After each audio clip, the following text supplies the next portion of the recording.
March 30th today, 2024. Aleksandr Arestovich on Saturday, 1 minute past 10 in Kyiv. Good evening, Alexei. Good evening, everybody. Dear friends, in the commentary to our stream, please comment where you're watching us from. We appreciate you, and feel free to ask your questions of Alexei and suggest new topics, things that we did not discuss that perhaps concern you. And please do not forget to subscribe to Alexei's channel, to my channel as well, and to the privateer station if you are listening or watching that in English, please. All right, what else is important? We'll talk during the stream at some point about the fundraiser that Alexei is doing and that we are doing on this channel. And I'll start with some useful information. It has a bit of a public announcement. Ukraine is going to summertime, and it happens from the 30th to the 31st of March. The clock will go 1 hour forward. The phone will do it for you, but other devices might need your attention. All right, with that out of the way, what would you pay attention to at the beginning of our stream? Probably to the terrorist act in Crocus. We can start with that, and massive shelling in Ukraine. These two main events that I think we can start with, and then there is a third one. Americans promised serious aid to Israel, so there is definite progress on their front, but we don't see the one alike with us. So that will be a separate package, right? Yeah, it'll be a separate package despite Biden trying to connect both together. All right, that's pitiful. Okay, I guess we'll touch upon that a bit later. Perhaps in the commentary, the most discussed topic was the Russian counteroffensive, and the president in his interview mentioned that there is a probability at the end of May, beginning of July. The Economist is writing that Russia can be preparing another major offensive in summer. What can you say about that? Well, look, first, offensive is still going. It hasn't been interrupted.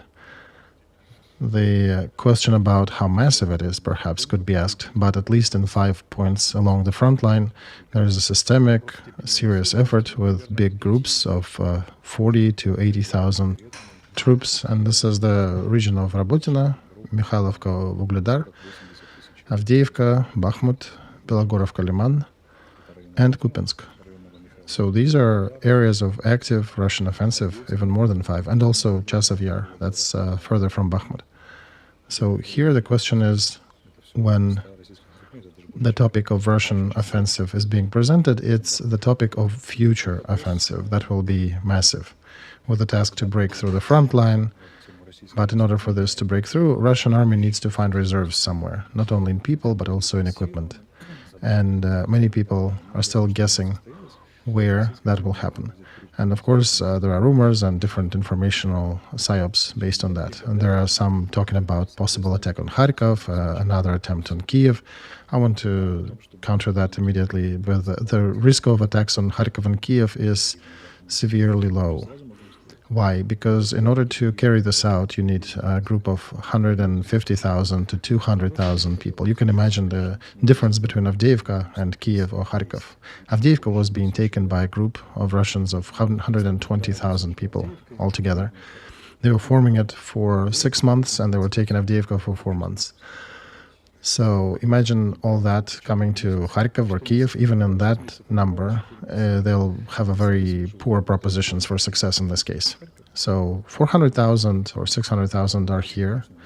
They need to create 200,000 subgroup of that or additional to it. They might possibly draft that many, but what do you arm them with? This is a very hefty, difficult task.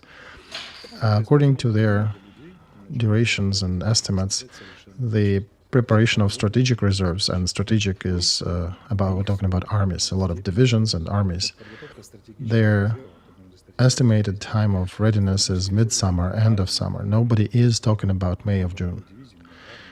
They can intensify their attacks. They can use perhaps more gliding bombs. They can maybe move and reallocate some of the troops around the front line. But as for the new strategic counteroffensive that we haven't seen since February or March 2022, they were not even a full, clear operational offensive. They were operational tactical level. So for now, in the next 4 to 5 months, this is an unreal task for Russia. So all these rumors you can drain down the toilet, this is about nothing. Don't even hold them in your head, don't take space. And I think the time frame of the midsummer to the end of the summer to be more optimistic than realistic. Because on Russian side, the main problem is equipment. Even these terms are very optimistic. Perhaps by midsummer they will be ready to something somewhat serious. Now the question is, where will that be? In order to attack Kharkov, you need to create in the field somewhere in Belgorod 200,000 group position. Do you think we will not notice it? This cannot go invisibly. In order to create a threat for Kyiv, you need to bring such a group to Bryansk region in Belarus. So that's also quite a bad proposition. It'll be seen and noticed. It's much easier to bring new troops to the already existing ones. So first of all, you will be adding more resource to already existing groups where they already have the system of command, system of logistics, the practical battle experience is already there.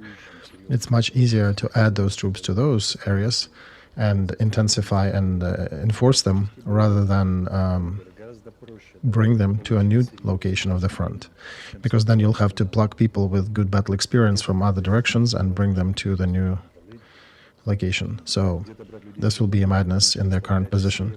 So everything that they mobilize, I predict, they likely will, with a probability of probably 99%, they will drop onto the existing hotspots in this front.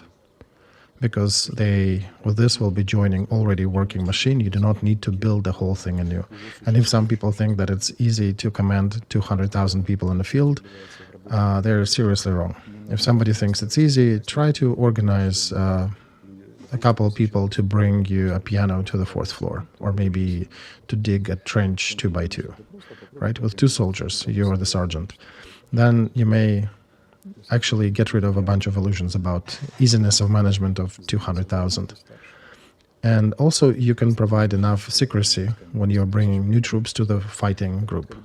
It's much easier to hide them among the logistics and other operations. Because if you're creating that anew in the field, it's too visible. It's madness. So that's what I'm thinking. Whatever they mobilize, they'll drop into the existing formations. Now the question is, where will they drop them? They still have the same political frame of this conflict. Those 4 regions that they added to the constitution of Russian Federation: Zaporozhye, Crimea, Donetsk, and Lugansk. Even Lugansk is not fully under them. We still have some percent. Donetsk is definitely not under them. Kherson and Zaporozhye are also only partially. So they're still trying to solve the task they've been declaring since 2014, the defense of so-called peoples of Donbass. And that's what Putin was talking about recently as well. So where would they exert main pressure? In this scenario, that would be Donetsk. So a simple one, because if they're generally using that area to attack, generally towards Pavlograd and Kramatorsk, Slavyansk in the north, if they're entering Kramatorsk and Slavyansk, they make a serious issue for our group in Lugansk, because way behind them on their right flank there'll be Russian troops, and they also will make our defense in Zaporozhye as well. So push in the middle is an ideal area for them to exacerbate the difficulties and problems of our troops up in the north and down in the south. So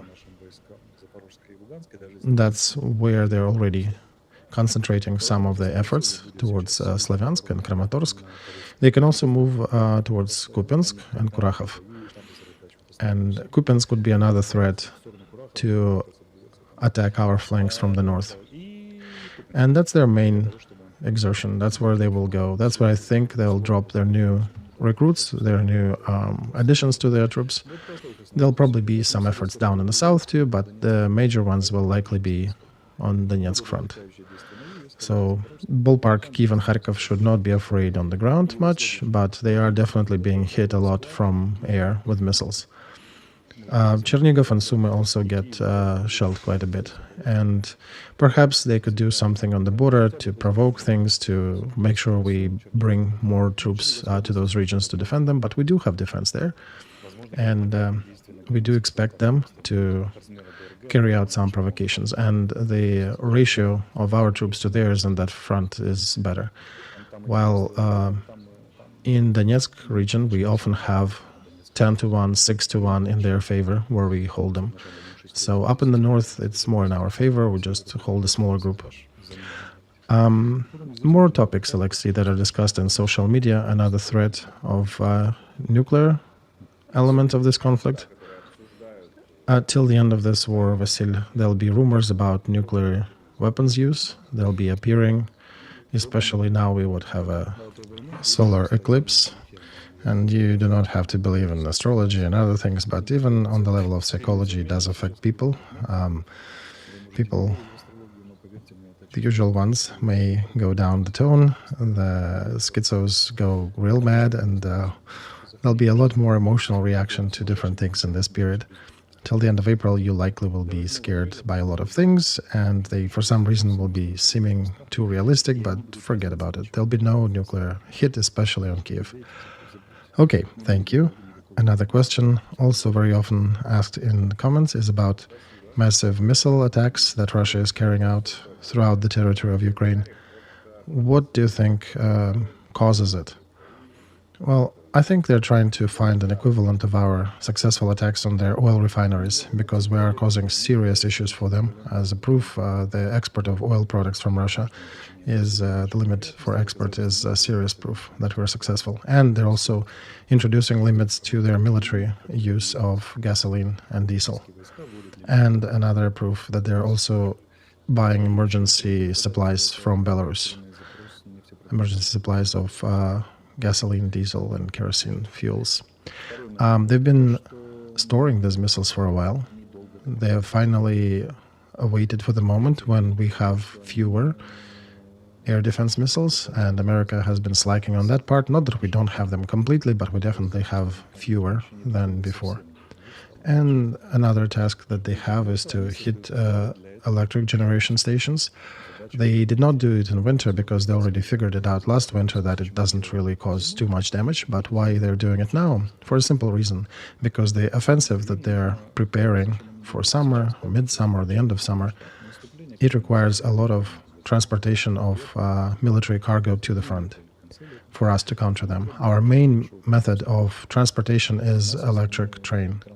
It's not a coal train, it's electric.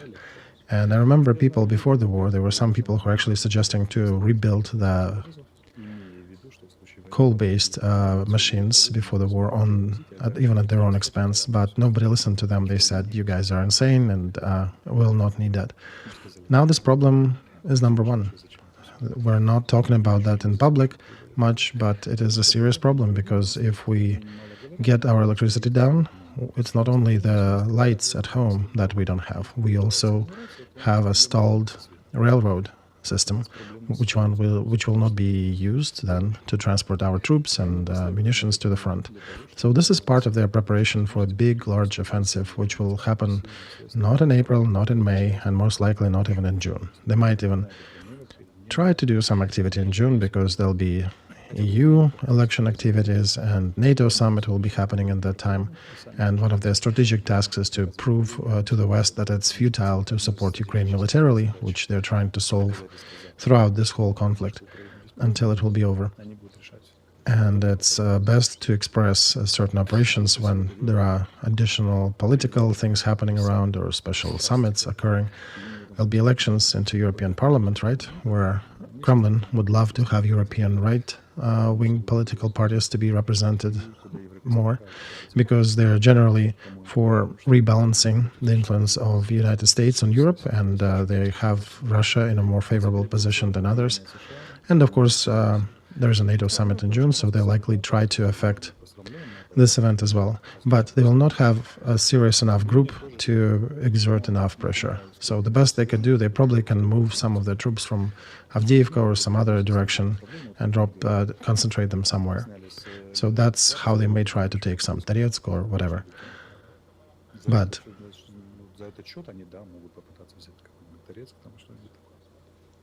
This all can be reviewed as preparation for the future summer campaign, especially destruction of electric generating capabilities. And also, of course, it is military production, right? You cannot produce much without electrical grid.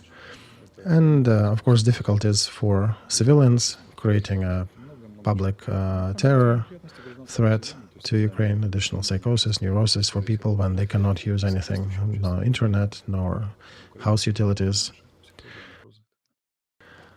So what about the depletion of our intercept potential?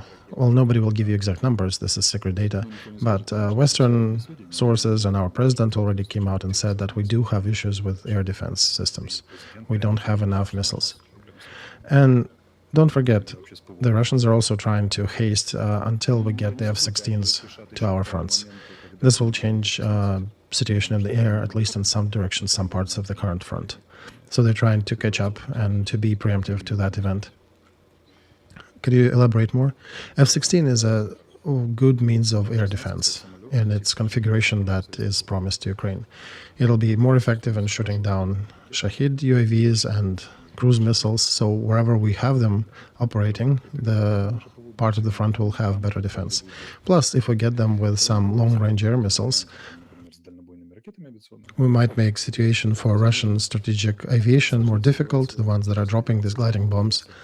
So once again, Alexei, we will be able to work on the aviation of Russian Federation that is flying over their territory. I do not have information if Americans will allow us to use their resources this way, but we definitely can use it on the Russian assets operating over the Ukraine territory. And they're using that a lot in Avdiivka and Donetsk region. So those we can shoot down as much as we like. So they're trying, in my opinion, to gain as much advantage as they can until F-16s get to the front. Which, if not, will fully alleviate this problem with Russian gliding bombs, but will definitely be a serious hurdle for them. And including Sumy region, right? But Sumy, where they're being shot at, well, the Sumy is from Russian, right? That's from Russian territory. So perhaps we won't be able to reach them? I don't know, Vasil. We have shot a bunch of their aerial means over the Bryansk region, so I think we'll find a way to reach them. Okay, next question, Alexei. How is Putin going to use Crocus terrorist act against Ukraine? Oh, they already tried, Vasil. They tried to call for some sorrow from the world, some sympathy from the world about this, and they got it in some fashion, but not in the fashion they wanted to, because even Germany came out and said that, yeah, you know, we feel sorry about the victims of it, but you guys are the ones sowing all the terrorist and disturbance in the world. And they tried to pin the whole event on Ukraine. A unique situation ensued when terrorist organization took responsibility upon themselves, but Russia was stubbornly suggesting that it's somebody else.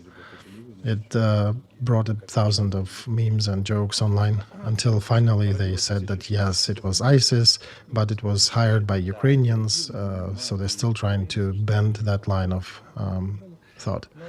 The main opinion we heard from different experts is that it will be used to intensify mobilization against Ukraine, or to conduct more mobilization activities in Russia. Guys, they do not have neither an option to escalate nor to mobilize more without causing serious rift in society. They've been using everything they have against Ukraine. They will not use nukes against us. This is the only escalation they have left. And position of China and India and the global south is still very much against use of nukes. So they don't have an opportunity to escalate anything with anything. They can change the direction of their attacks. They're attacking hydroelectrics, but they can attack that without any terrorist activity. They were, I think, targeting for the most part the public opinion, and not only inside Russia, because I think inside he's already gone through all the red lines. He just needs to say mobilization and they'll have to enforce it. It's probably the next wave of mass mobilization will likely be just signed by President, but the current mobilization is still going on. The order he gave about 2 years ago, in the second decade of March of 22, it's still active. It was never cancelled. So they don't need any public opinion internally. They need public opinion externally on the West, and they try to use that to their information advantage on the West, even though they missed all the signs and warnings by United States. They failed to use it successfully. And they tried to get some pity. They got some, but again, not in the fashion that they wanted. That's why they're not brandishing this terrorist activity, that they'll be probably getting it out of the media sources very soon. Because if you want to use that terrorist activity for drafting, then perhaps you need to start war with Tajikistan, because that's where the main executors, according to Putin's government, came from, right? So do you think Kremlin has a temptation to organize something like that, maybe under somebody else's flag, under their own flag? How would you explain that? Who would have done that? Well, I don't know. They can explain that by some terrorist, Alexei or something. Well, right, as if they're not destroying us already. And we as a country, we're not destroying hospitals and buildings in Syria. Who's going to be vengeful about us? Who wants to avenge us for something? Well, the question is if there is a temptation. I'm sure they have a temptation, but the thing is, if they could, they probably would have organized that already. The thing in Ukraine is that our counteroffensive works brilliantly here, so it's very difficult for them to carry it out. In Russia, it's way easier to carry anything like this. Why do you think Russia did not react to the warning of the United States? I think they were reacting, but they just missed it. They could have just missed this one, and then they blamed the United States for not giving enough information. Look, in Ukraine, we have a generally monotonous society. We don't have smaller minority groups living compact in different enclaves. In Russia, there are millions of people praying in Muslim religion and other religions as well. There are a lot of workers coming from the south, and it's much easier for those groups to remain unnoticed and go under the radar. Yeah, in Russia, in Moscow specifically, they're tightening the bolts against all the workers from Tajikistan and all the Central Asian peoples. So do you think that can backfire, that these hundreds of thousands of workers, working migrants that are currently present on the territory of Russia, this number is not available in the open sources anywhere? We don't know how many of them are there exactly. Do you think they can protest something on the streets of Moscow?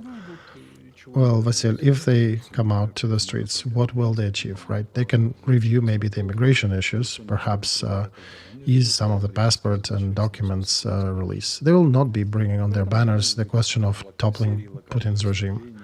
There'll be some, maybe actions, some fights against police or local youth, and the terror of local population will still ensue by Putin's government, and they'll pacify the migrants as well in the same fashion. Perhaps they can either give them some concessions in terms of working permits or exile them more in large numbers out of the country, but it will not have any political consequence to Ukraine. It might feed some new memes or jokes in the Ukrainian web, but that's about it. All right, let's go further. Next question from one of the viewers. Alexei, do you have an opinion about the recent cadre changes in the office of the president? Here I will add some data as to what happened. In the evening of 29th of March, President Zelensky fired Andrei Smirnov and Alexei Dniprov from the positions of vice heads of the office of the president. Their positions are to be taken by Irina Mudrya and Irina Kovalskaya. This morning, also according to the order by President, his first aide, Sergei Shefir, and Trofimov, Radutsky, and Ustenko, advisors, lost their positions, and Natalia Pushkareva, the head of the volunteer activity, and the head of the Ombudsman org, also lost her position, and Secretary of National Security Agency also lost his position. He'll be sent as the ambassador to Moldova. So I think as for Danilov, Vasil, he was probably wobbling for a while in his position.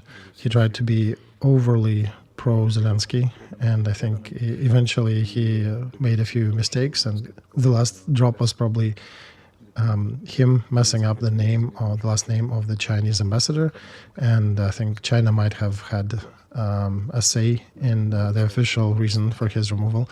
But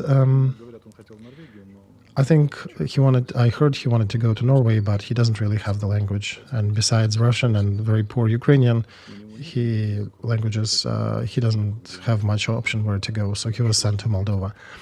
As for Shafir, I think people are trying to work with conspirology, the best friend of the president, etc., financial director of the president, known from childhood. There was some attempt at his life recently. I think it was a mutually agreed upon move. I don't think he was pushed out. I think he just said, I'm tired, can I do something else now? As for everybody else, I did not know Dniprov. Perhaps I knew him, didn't know his last name, but I know the others in person. I know them personally. I worked with them close enough, but they could have been expelled because of the clan wars happening around the president. That keeps going. Some undercover apparatus activities. So it's a bit difficult to say, but I would say that Oleg Tatarov and Andrei Yermak have won this round because everybody who were purged, for the most part, were having some issues with Oleg and Andrei. People who either afforded themselves different opinions or more independence, like Alena Verbitskaya, who was ombudsman for the rights of servicemen, and she was conducting her politics according to her duties, not to the party line. And people like that are not too appreciated in the apparatus right now. In his speech, Zelensky said that this is not the last step. There'll be more changes. Alexei, and do you have any ideas who else might go? All right, there is a program, Vasil, about shrinking numbers of ministries, and we heard about that many times, so let's just live and see if they follow through. This team can surprise in their cadre questions, let's put it this way. Okay, let's leave this topic. What can you say about appointment of Aleksandr Litvinenko to the Ukraine National Security Office head position? Well, look, Litvinenko gets under fire very often because he graduated from the FSB Academy in Moscow. Once again, he graduated not as their operative, but as the specialist in ciphers and codes. This is a whole other field with more mathematics. Also, he graduated in times in 1994 when Russia and Ukraine had a different relation and another agreement between them. And he studied for a long time across the border in foreign countries, honing his specialty. And then he was director of strategic research here. And he's a fellow of academic mind, very professional, very heavy on analytics. He thinks in the interest of Ukraine, national interests of Ukraine, a very strong candidate. I think he definitely will not harm Ukraine in this position. Do you know him personally? Yes, of course. We have communicated. All right, next question from viewers, whether Alexei is still communicating with Zaluzhny, and what do you think about his appointment? Well, first of all, he is not officially appointed yet. We do not see him in London, right? Second, I'm trying not to bother him. I literally am not bothering anyone unless there is a reason. Unless, there's a question or a birthday or a celebration. If you are curious if we're just exchanging memes and chatting about weather and cadre positions and decisions, no, we don't. Hey, usually that would be a question, hey, how is this? And the answer would be, that's how.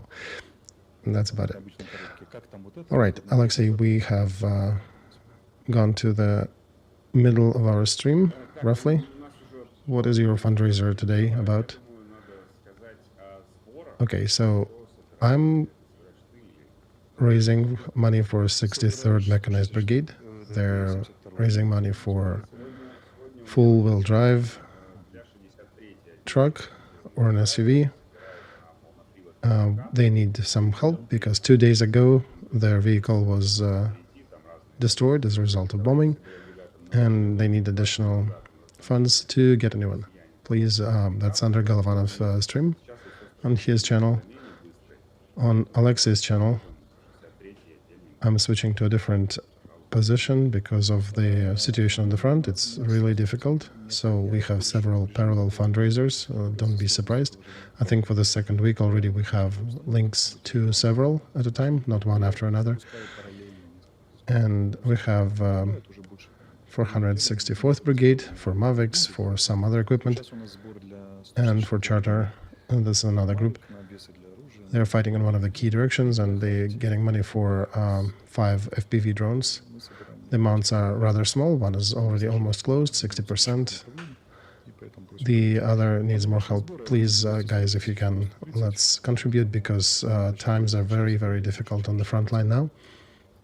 And FPV drones, they'll be used immediately, right? So this is one of the expendable materials that is needed daily. All right, guys, I will repeat once again. The size of your donation doesn't matter, even if it's $1 or $2 or $5. Well, yeah, Vasil, that's the usual contribution. People are usually throwing in 15, 20 hryvnias, and we close the collections in 15 or 20 minutes. Okay, let's proceed. Syrsky said that there is no need to mobilize 500,000 people in Ukraine. In your opinion, how much do we actually need if we right now have about 1.3 million serving in the military?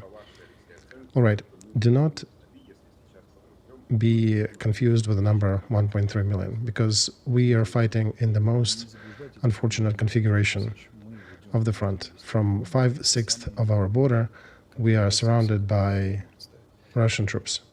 This is the border with Belarus, all northern border, all, of course, eastern border and the southern border. Only 1/5 of our borders by land and by sea, actually 1/6 more like it, is not under threat of Russia. Everywhere else, there are definitely opportunities for Russians to attack, so we have to hold more people on the whole front line, on the whole border. You don't want more nuclear stations to get captured, right? So you have to hold some paratroopers and others in different places. Yeah, right, if we had French troops defending it, exactly. We would appreciate any help from those countries if they can come and take part of our border. So that's why we have 1.3 million, right? Transnistria, some other parts, that's additional 1,000 kilometers that do not have hot fighting on them, but you still need people there. And during rotation, sometimes we use actually those territories to rotate troops from the hottest parts to those. So Kyiv, Sumy, other regions, they need that protection. If we did not have troops there, then the question about direct attacks on Sumy, Chernigov and Kharkov would raise its head immediately. And Russia is attacking them by air only because there is ground troops on across the border there from them. So they only do it by air.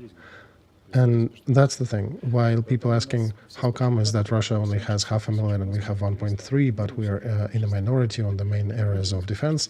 Well, exactly why. That's why. Because we have a huge territory to defend and we have to spread our troops. That's why they're not all on the hottest part of the front. And there is a lot of different work in the army. So if Russian territory would be attacked, they would be facing a difficult situation when a lot of troops would be standing there just covering different directions or providing additional cover for military production, airfields. Because, you know, military airfields, our jets are not located at one at any single time. We usually use different ones, and every time, wherever they land somewhere, wherever they use for a bit, you need to cover that airfield with different troops, right? Air defense and ground defense. We also have, for example, mobile Shahed hunting groups that cover the territory comparable with the size of France, right? So that's huge territories to cover. Of course, after a certain revision, you can perhaps find 100,000 from all different parts of the front that are not too hot. You can maybe find 100,000 and add them to the front in the hottest areas, but that's probably already done. And I'm not sure about 500,000 for real, but 300, 200,000, I think we definitely need them.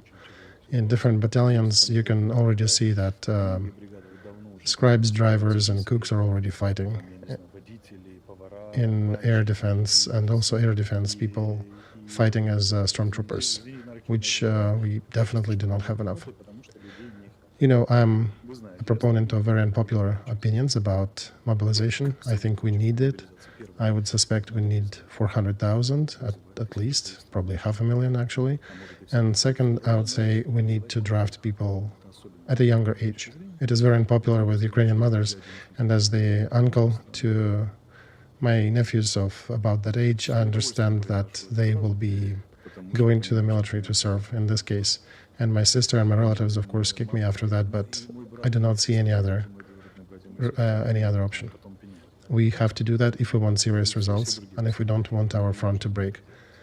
The mobilization bill should have been already adopted and fine-tuned, and it would have been going fine for us to be more effective.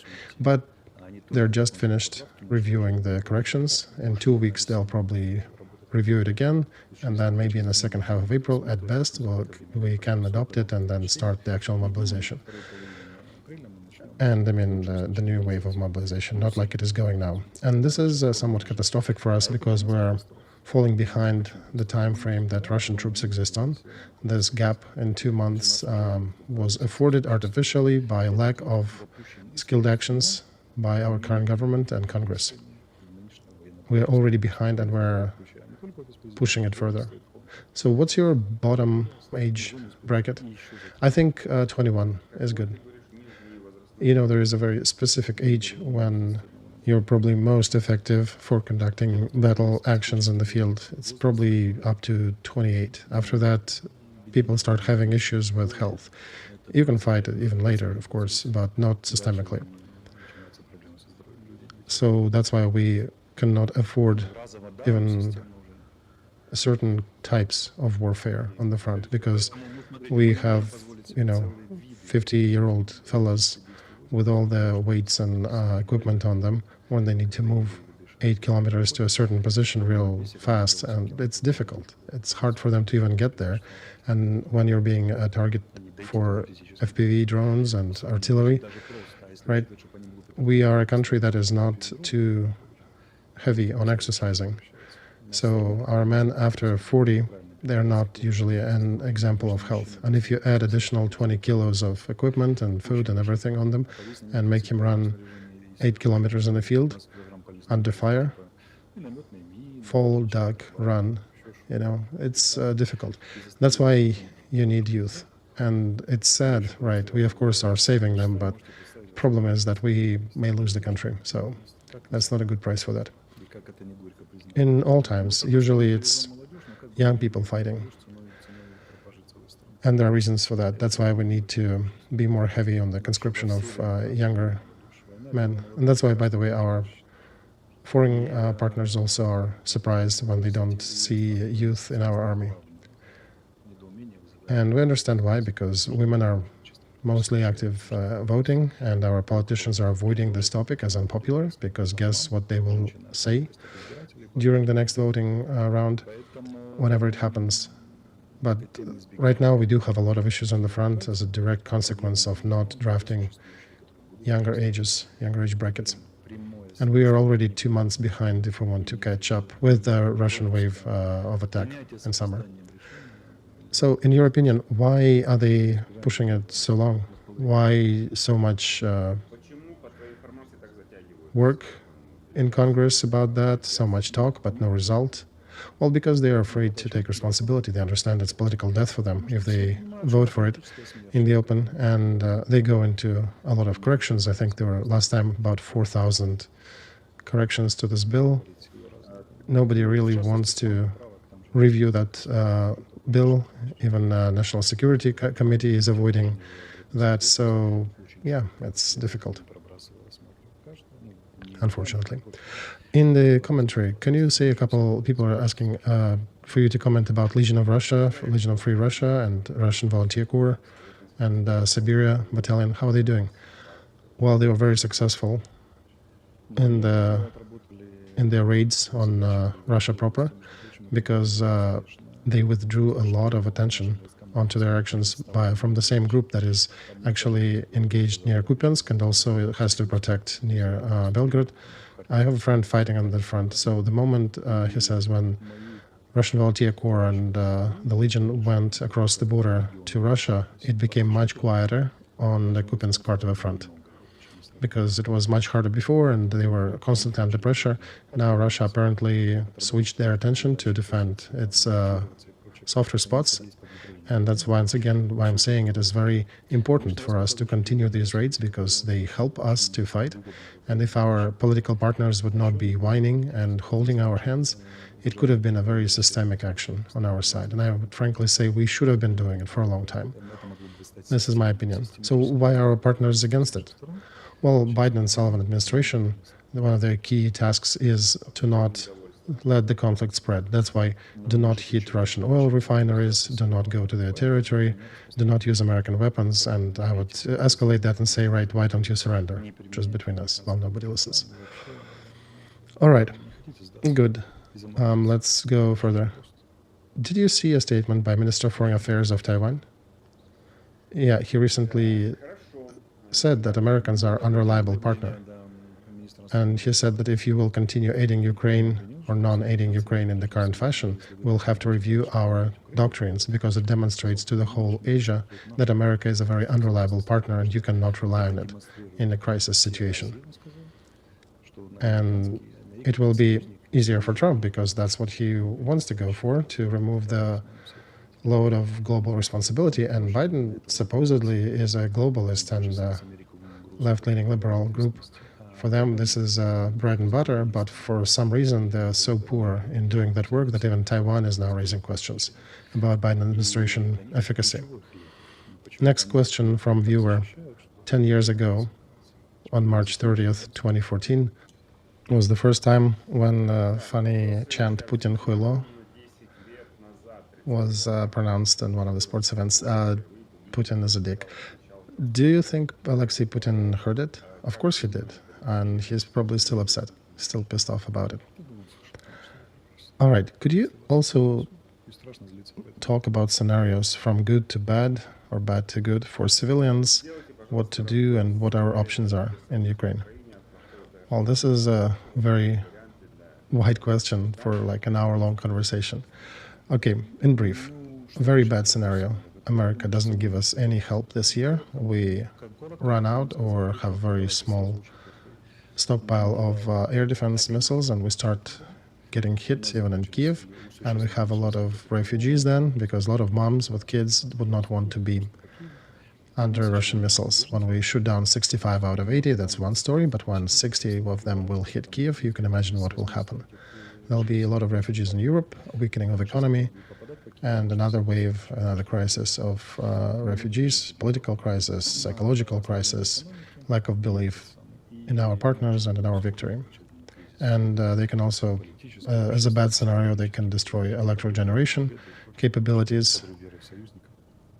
They will eventually target it too, it's just better protected than Dnipro and Zaporozhye facilities. And there'll be more issues with electricity, with troops, and the other things that we mentioned. There could be possible falls of some parts of the front because of the lack of aid, the lack of equipment, lack of shells, and Russian troops could have moved in this scenario by 10 or 20 kilometers and get closer to Kramatorsk and towards Dnipro and Pavlograd. So this is the worst scenario. But even that, being heavy, it is not catastrophic. The good scenario is Americans still come to their senses and send us the aid we've been asking for. Europe intensifies their help, and we need to compliment Europe, by the way. The number of times I cursed them, now I have to express my gratitude, especially after Macron's statement, and the others, probably having been scared enough by Trump, Arestovich, and Putin, that they actually reactivated. And they're ready to fight not only after Ukraine, but with Ukraine potentially, if United States will not come through. And I would remind that the main idea of Trump is that he wants to create not a global American network dominating the world, because he thinks it's too expensive and useless, and it only grows leftists and globalists, whom he considers to be his religious enemies. And he would rather have a coalition of equals, where America is the first among equals, where there are a lot of different centers of power, where America still is definitely the most powerful player, but global responsibility then relies on everybody. So this is what his pushes for Europe to create its own army that they'll interact with and help, provide help to, but they do not want to be the single most important force. And for a simple reason, because there are a lot of benefits that Europeans derived from the United States covering them militarily, because they could use more GDP for their social programs and their level of life. And for 70 years, America was financing that. Of course, Trump doesn't like it. So Europeans are now waking up. They're starting to invest actively in their defense production. The question is whether they have enough time. Now, according to some rumors, up to 80% of production, military production by France, they're now getting ready to send to Ukraine, and that was in open media.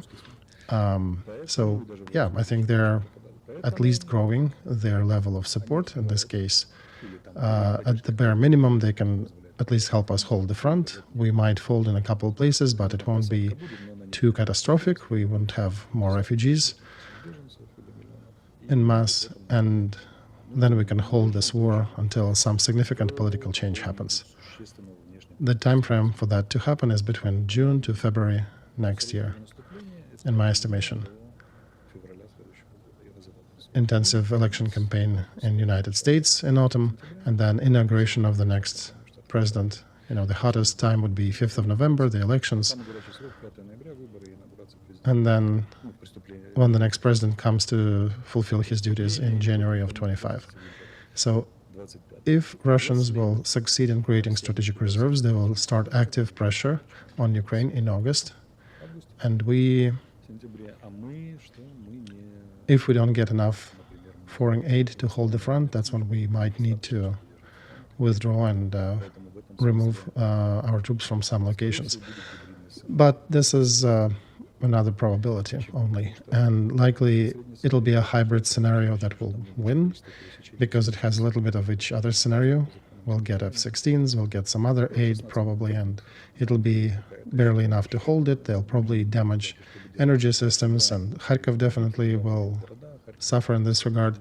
Perhaps Kyiv will get a couple hits too. And there might be some changes on the front, but nothing radical until the elections of the United States.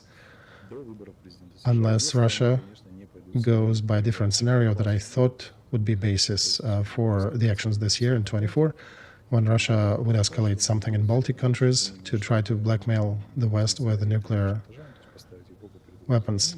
And I think this proposition is not going to be inactivated now, because because of Macron's initiative, and now they're reviewing that scenario for something more compatible with the current situation. That's why we do not see that neither in their actions nor in their decisions voiced. But we cannot take it off the scales completely, because they can still try to create that provocation now in regards to the countries of EU and NATO. And in this scenario, there is a wide palette of variants. If Europe somehow joins this fight, then NATO troops can very legally find themselves on our territory, and different kinds of aid may be provided to Ukraine, and this is a different outcome. That's why I'm not expecting a scary catastrophe, but there would be problems. There would be loss of some points on the front, perhaps damage to our energy systems, more deaths. Unfortunately, this is a background of our lives now that we have to deal with. So possible provocations towards NATO, you mean from the territory of Belarus? Different parts, yeah, it could be from Belarus, from Russia. This is on the table as scenario for them.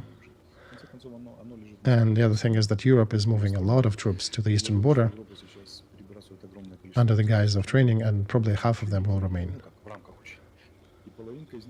Plus, I do expect a lot of investments still going into European security in the next year, in the next half a year to a year and a half, and the numbers will amaze people from what I hear. And the main thing is decisiveness. there are certain decisions that you can only call strategic, after which the whole context of what's going on changes. So European decision to not fall for blackmail and stand up and fight, expressed by Macron in France, had changed radically the whole situation here. Russian side was not expecting that, and now they have to adjust their position to this. But I think the scenario of pressing Europe by force and checking how serious they are is still on the desk of Putin. Europeans understand that. But the main thing, I think, is that they took that historic decision that they're not going to be afraid to fight without the United States, without aid coming from across the ocean. And this changes Putin's plans a lot, because their main calculation was that Europe would be afraid. And the main requirement for negotiations pushed forward for Europe would be to cease any support to Ukraine. And that would put us in a position of radical weakness. And now Europe is heading the way when there will be any negotiations about peace, which Zelensky already talked about, by the way. They will be from position of force, of our force, jointly together with Europe. And this is the main news of this political season, I would say. Probably since September, when I started scaring everybody here in Europe. All right, I'll bring a quote of President Zelensky then. What did he say? Quoting, "I'm sure when Putin will lose the territories that he controlled since 2022, he will lose the trust even of those countries that are still not sure whether to support Ukraine or not. He will also lose power in his own country, and the moment it happens, he'll be ready for a dialogue. And then the absolute requirement for peace would be liberation of all our territories, territorial integrity of Ukraine," said President Zelensky. And a couple of clarifications from my side. Putin is ready for dialogue for a simple reason. He wants to achieve his goals. He wants to achieve them by force or by peace. For him, going into peace negotiations on his initiative, for him this sounds like a future Nobel laureate for Peace Prize, because there'll be a lot of people screaming, "Fantastic, Putin is so awesome, he wants peace, let's remove sanctions from him, because we should not be slapping sanctions on those who express peaceful initiatives. It's evil Ukraine that doesn't want to negotiate, and Putin is so peaceful." And half the sanctions is half the success, or even conversation about removing sanctions, that's success for him. That's why he would get very strong position if he would be able to initiate peace talks. And that's why he's insisting on it so hard, because he wants to get to his goal either by force or by negotiation. And here it's an interesting point. Zelensky says that many countries that are afraid to support Ukraine will stop being afraid. I would put this question differently. That same global south that expanded as BRICS and the rest, and they're generally aiding Putin to circumvent the sanctions and doing overall anti-West politics, in reality they're sitting in the position of waiting. China, for example. And Russia for them is a crazy ram that you can use to break the gates of the West with. But we can see that the moment the West becomes really ardent about not letting others support Russia, then we see that China stops selling certain things to Russia, India stops purchasing of Russian oil and paying for that in rupees, which was very beneficial for India and troublesome for Russia. But yeah, they ceased to do even that. So if the United States will continue twisting that spigot of sanctions against China and India, Russia may find itself only supported by Iran. So that coalition of South presents a serious threat for the West if the West is weak. But that coalition becomes weak if the West expresses strength and character. You know, for the last 6 months I was pointing at this in our conversations, that the problem is not about Russia, China, Iran and Korea. The problem is about weakness of the West. And the moment the West starts to express some readiness to fight, not even the force yet, that's when the support of Russia wanes immediately. That's when these other countries, they step away and say, well, if you're mad enough, go fight the West by yourself, pointing at Russia. That's why the West is still stronger. The problem is not that coalition and the South is stronger. The West is still prevailing militarily, if they want to. And that's what we were trying to achieve the last half a year. And it seems now that the West is awakening. And all these other countries are naughty only because the cat is sleeping. Well, the moods are different, right? In Europe. Yeah, Europeans are different. But political elites of Europe made a decision, most of them made a decision that they will be involved in conflict if necessary, even on the territory of Ukraine. France is already building a coalition. We already heard Estonia, Czech Republic, other countries are going to join it. Some countries like Germany are saying, no, we won't. And actually not Germany by itself, but Scholz himself. So there is a complex discussion going. Germans are nervous because French took the initiative and their military complex is earning a lot of money. German military complex is starting to ask questions, what about us? And it's tens of billions of euros market. So one needs to understand that two pillars of EU are France and Germany. But France has nukes and the largest ground army out of NATO countries, and Germany has only 6 not fully staffed brigades. And France wants to take that leadership. And Macron, he is a long proponent of creating EU as an government structure that would have its own Minister of Finance, Minister of Foreign Affairs, Minister of Defense. So I think he is going for either the head of NATO after his presidency or becoming a Minister of Defense for EU. And France was a proponent of building an army for EU for a while now. And EU was not really buying it for a long time, since the beginning of 2000s at least. And now they have a serious reason to do it. The France finally grasped the initiative, and they have the biggest army in EU. So if they create EU armed forces, which right now exist as groups, they have different tasks than NATO, by the way. They have their own rapid reaction forces. You can actually Google up European Defense Forces, and it already has, I think, about 3,000 jets dedicated to that force. So for them, this is a serious method to put the actions of EU and the power of EU to work a bit for the national interests of France. And mutually, of course, France would work for EU at large, but would also get support from other countries. And it's, I keep saying, it's a God's miracle that the Europe is waking up. I did not believe that. I believe that the United States will wake up sooner or later in one fashion or the other, but I was skeptical about Europe. And I was thinking that, yeah, it fell asleep forever. How should I formulate that? Europeans for us are the nearest interested partners, because Americans, they're still, what, 8,000 miles away across the ocean. But for Europe, that's right here. They'll have to fight Russian troops if things escalate. So they do understand that it's much better proposition to stop Russia in Ukraine.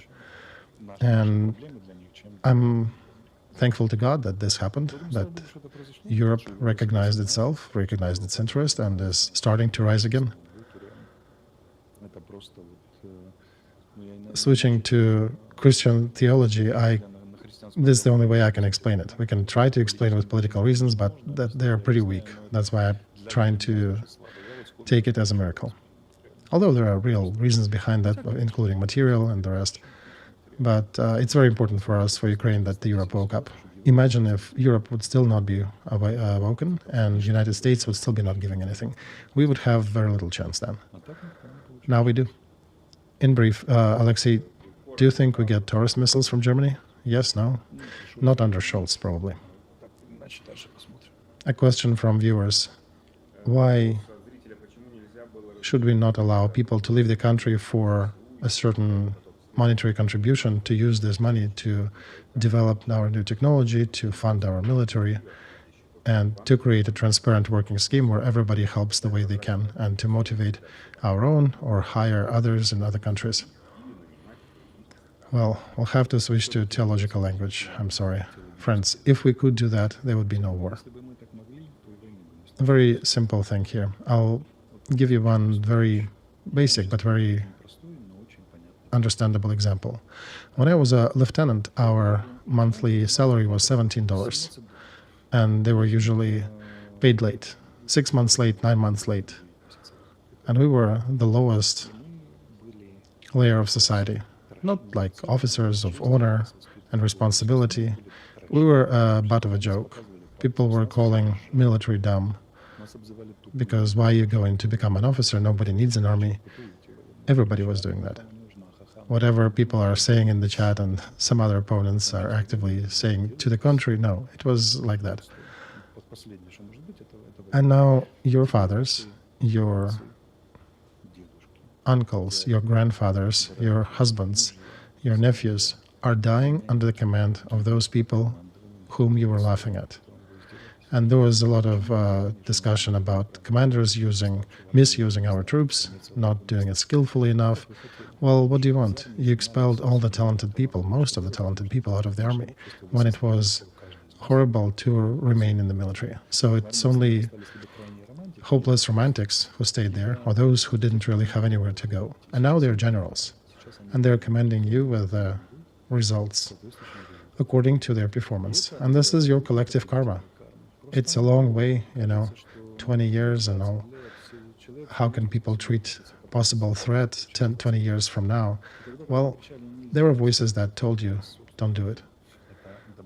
And it's almost like voluntarily injecting yourself with AIDS virus or something. Because people know that this is wrong, you shouldn't be doing that. Strategically it was wrong, but the country was going that route, and now we're all paying collective price for this.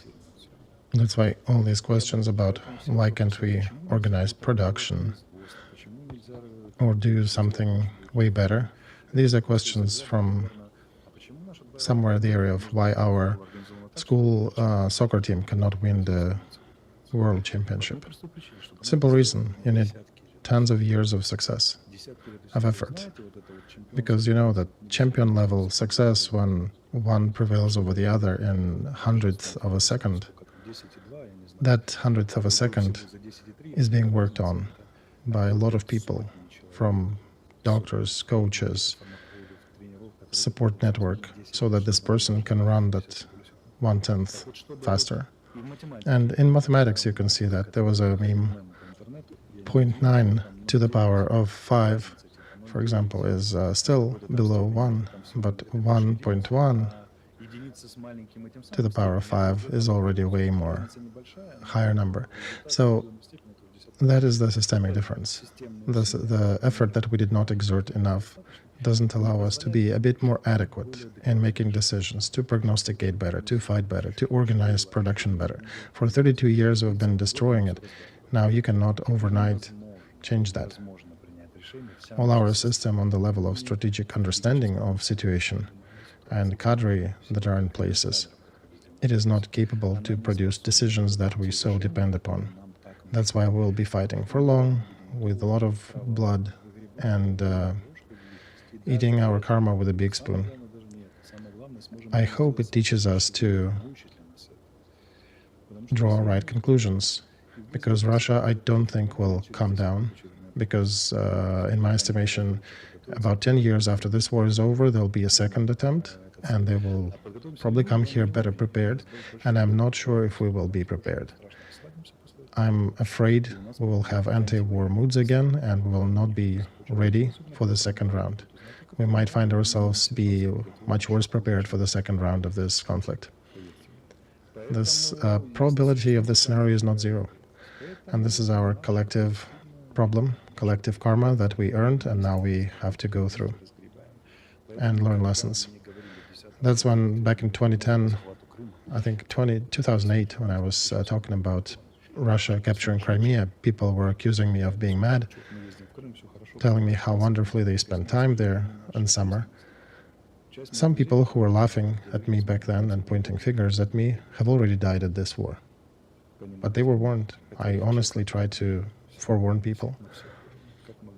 And that's how it works. The framework of human life seems like 20 years is too far away. I'm 20 now, it'll be 4, I'll be 40 at that time. I'm not president to be responsible for this. And this is our people at large. This is how we treat things.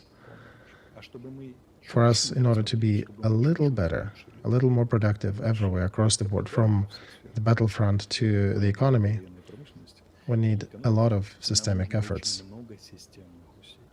Basically, if we add additional 75% of efforts in our home front, we may perhaps add our productivity on the front by 1 or 2% in the next year. But the fun part is that actually 2% may be just enough for us to prevail. But somebody needs to go that way. Somebody needs to push like those world-class sportsmen. And in the meantime, our Ukrainians are spending so much money on the online casinos that actually do belong to the citizens of Russian Federation. I didn't think about that, but my wife asked in our discussion over breakfast. She said, listen, they accuse you about working for Russia in the way you present things. But in the meantime, they're actually sponsoring Russia 4 times more than they donated to support their armed forces, because the amount for 2023 that they spent on the online casinos is 4 times bigger than Ukrainian donations to defense forces. So who's pro-Putin here? Me and Golovanov here playing in the online casino? 9 out of 10 servicemen play in that casino, and they're spending money in Russian company. They're actually funding Russia in this fashion. I'm not doing it. You guys who are supporting us, who are against us, you population at large are using that, and you're paying for Russian aggression in a weird fashion. You're sitting under bombs in a shelter and playing in the online casino that actually pays taxes to Putin's Russia, and they use that to build missiles. 400 million hryvnias a day. 365 days a year. This is a catastrophe. This is huge amounts. And somebody brought our country to that, right? Well, that's it's a disease, right? It's almost like when you're an alcoholic or a smoker, then you cannot stop. You cannot play casinos. Well, here's the problem. Those 2 others, they are related with physiological dependencies. And ludomania, the non-stopping urge to play games, this is more psychological. And now we can raise questions of why people are trying to escape reality. This is a social disease, not physical disease. And we're all sick with this. Or do you want to say that we have a certain select group of Ukrainians who can spend 400 million hryvnias a day? Do you know how much money have we spent every year? 1,000 Bradley armored vehicles, for example, and 47th Brigade actually showing very good results with American Bradleys. They're showing how they can defeat Russians with it. They even sometimes shoot their tanks up with it. Well, of course, we cannot buy it from America right now, but in perspective, this money could be invested differently. And this shows that the level of understanding of situation and the government is organized in such a fashion that people do not even understand that this way they pay for the aggression against Ukraine. Because what is a modern-day Ukrainian, right? Every day we post something, Putin die, damned Russians, and at the same time we go online and play in the Russian-based casinos that get money, and they pay money to the budget. Whom do we complain about? This is a catastrophe.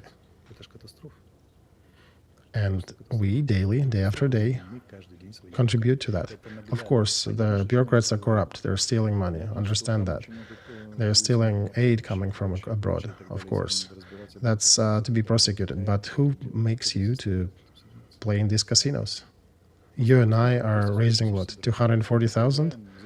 Right? Let me run the calculator here.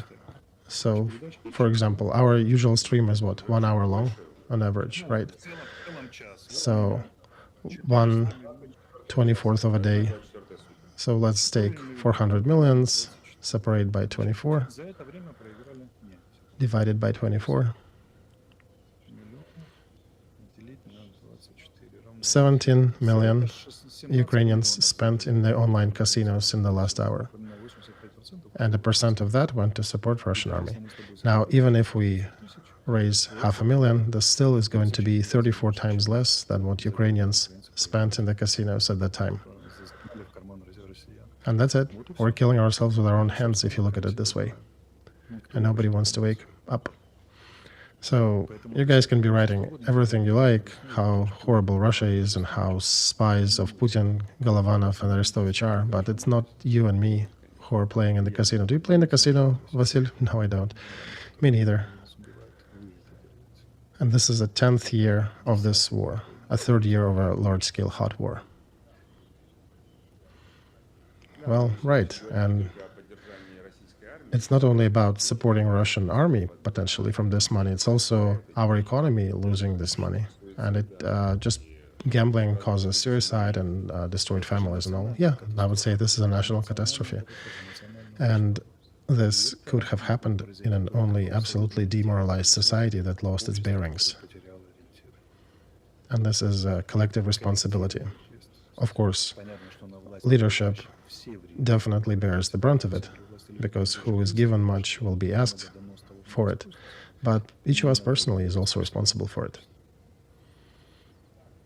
All right, on this sobering note, let's finish today's stream. Friends, please remember that ludomania is a disease. If you are prone to it, ask for some help. Try to overcome it. And of course, it's horrible when a person in the trench is spending his salary in the casino of the enemy. So, once again, I'll remind our viewers about the fundraisers under the stream. Alexei has several, I have one under my stream, and let's try to resist these habits and find other ways to stop it. Alexei, thank you so much. Thank you, Vasil. Thank you, viewers. Till later.